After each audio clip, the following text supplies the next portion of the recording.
99% of all internet traffic, from this video to your Pokemon Go account to your family WhatsApp group, runs on a hidden network of undersea cables. Why should you care? Because modern life is increasingly dependent on those slinky subaquatic wires. And they get attacked by sharks from time to time. How do they work? What's the future for them? Join us today as we plunge the depths and ask how the internet travels across oceans.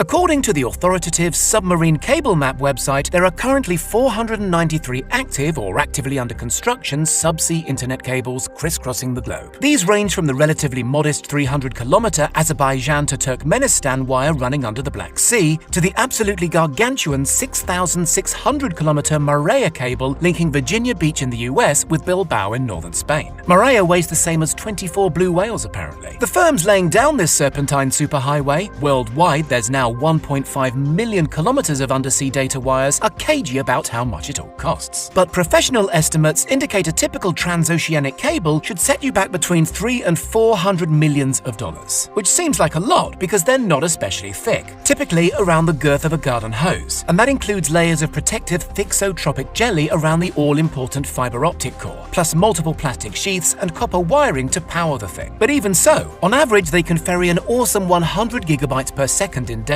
with newer and forthcoming cables able to transmit 400 gigabytes per second. So how does so much data fit down such slim channels? Part of the answer is an extremely sophisticated data wrangling technique known as dense wavelength division multiplexing. Put simply, dense wavelength division multiplexing lets data providers use more than one wavelength of light to convey information fiber optically. Instead, several wavelengths are employed simultaneously and stacked, creating astonishing data speeds. This happens at buzzing, data center-like landing sites at either end of the cable. Are the cables just straightforward long wires? Not quite. Every 70 to 100 kilometers or so along the seabed, cables are punctuated with so-called repeaters. These essentially serve as amplifiers, keeping the signal strength up to par over long distances. That's why the cables incorporate copper conductors, by the way, carrying up to 10,000 volts of DC to power the repeaters. How are the cables laid? They're first coiled into vast cylindrical drums on specialized cable-laying ships. As much as a year's planning and charting will go into plotting the perfect transoceanic route. Bad locations for undersea cables include anywhere volcanic, or anywhere especially earthquake or mudslide prone, or anywhere heavily trawled by fishermen. The cable is spooled out the back of the ship at a sedate pace of around 10 kilometers an hour. If the ship encounters bad weather,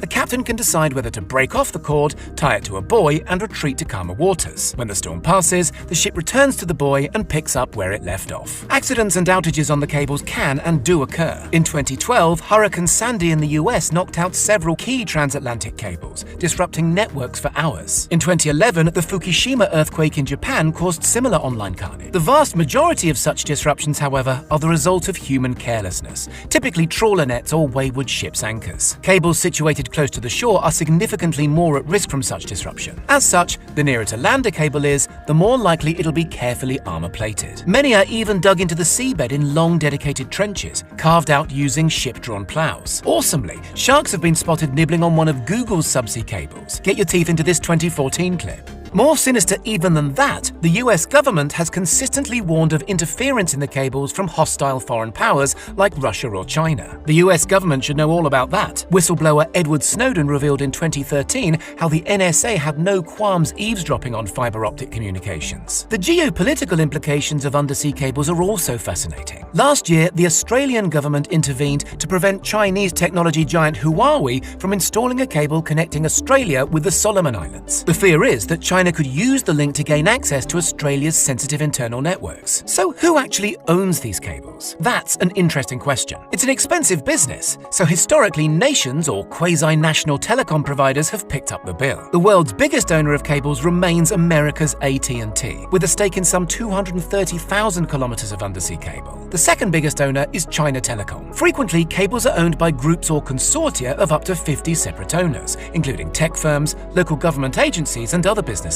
And while this model helps spread the initial cost, it's less helpful when something goes wrong and nobody can agree who has to put on a wetsuit and do something about it. Increasingly, big tech is recognizing its scope for growth is limited by the undersea cable network. So over the past few years, the overwhelming majority of investment in undersea cable infrastructure has come from companies like Facebook, which currently owns nearly 100,000 kilometers of cables. Google owns roughly the same amount. Amazon has its own massive private network, hooking up the online giant's its mighty AWS data centers through cables traversing the Atlantic, Pacific, and Indian Oceans, plus the Mediterranean, and the Red Sea, and the South China Sea. The tech giants like to frame these vast environmentally disruptive infrastructure projects as civilization-enhancing largesse on their part. But they're also shareholder companies, remember, who know perfectly well that increasing the number of human beings online is the only way they can continue to grow. Hang on a second, you're probably thinking, what about Starlink? Isn't our old mate Elon about to make the internet wireless any day now? For now, cable is by far the cheapest and most efficient means of yeeting vast packets of data over incredibly long distances fast. Even normally bullish Musk says Starlink is only aimed at people who don't presently enjoy access to high-speed fiber. But who knows how that'll pan out in a decade or two. For now, the future is very much undersea cables. Only this summer, Google and Facebook announced a joint initiative to build an undersea cable named Apricot. Apricot will link up Singapore, Japan, Guam, the Philippines, Taiwan, and Indonesia by the year 2024.